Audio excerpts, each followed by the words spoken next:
Hi, my name is Tammy Burbank, and I am going to talk to you today about sexual assault. April is Sexual Assault Month. April 25th is what we call Denim Day. The reason that we have Denim Day is in 1999, the Italian courts overturned a ruling conviction on a rapist. The overturn was due to the fact that the woman had pants on that were too tight, so the judge stated that because they were that tight, the rapist could not have gotten them off by himself. So she had to have helped him, which means it was a consensual rape. So that is why we have Denim Day, April 25th. I'm going to talk also about the different myths that we have with sexual assault. We grow up believing different things that we see on movies or we read in books or our parents may have told us. But a lot of those myths are not true. Many of us see movies that show a dark stranger coming in from an alley to rape you. This is not true.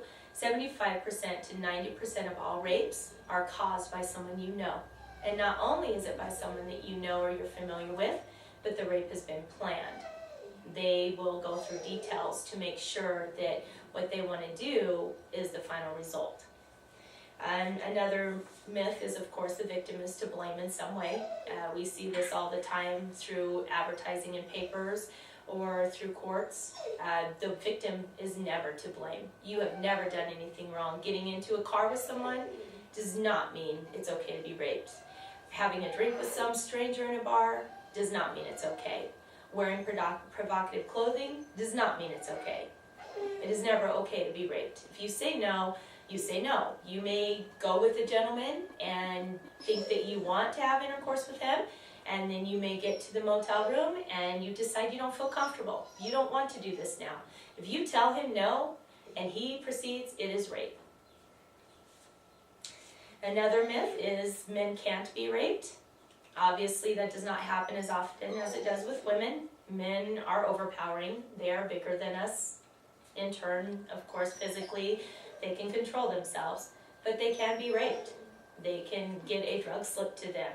They can end up in a situation with more than one perpetrator to where they cannot defend themselves. So 92,728 men will be raped in the United States in 1 year. So it does happen. Next, I'd like to talk about sexual assault on children.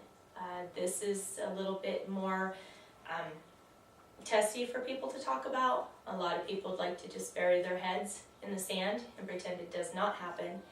It happens quite often. 90% of all children will have some type of sexual contact that is not okay with them. So if you are in a room, a classroom, and there's 15 children in there, 1 in 3 will have been sexually assaulted by someone they know. There is a lot of different reasons why sexual assault happens with a child. Many times it is something that is progressive. The child will know the person will cohere them, give them presents, explain to them that if you don't do this, your mommy won't love you anymore. They won't tell. Obviously, that's a major point people don't understand is why does a child not tell? They are taught right from wrong, good and bad touch. Why do they not tell? Because it is someone they care about, and children love people unconditionally. Next, I want to talk about prevention, because obviously we've hit some major points in this. There are many things you can do to prevent sexual assault against yourselves. Change your routine. Many of us are creatures of habit. You get up at the same time, you shower at the same time, you go to work at the same time, you eat at the same restaurants. So change that up. You may not know when someone is following you. You may not know what their intentions are. Not necessarily bad, not everyone is evil, but you need to make sure that you're aware of your surroundings. If you are in a public place and you get suggestive looks from someone that make you feel uncomfortable, your gut will tell you when you're not in an okay situation. Follow that. Leave the area, leave the surroundings. Every town has abuse. If you look at the statistics, there's not a town that doesn't. So I would like you to look around your area, and this includes Clovis Community College. I would like all of you fellow students to look and see what your community offers. See how you can help, whether it's through donations or through your time or just word of mouth. Help someone be a survivor. And in return, when you're a survivor, you're a thriver. I thank you all for coming. I would like to hand you out a little fact sheet just on some myths and facts, and there are refreshments if you'd like some. And once again, thank you.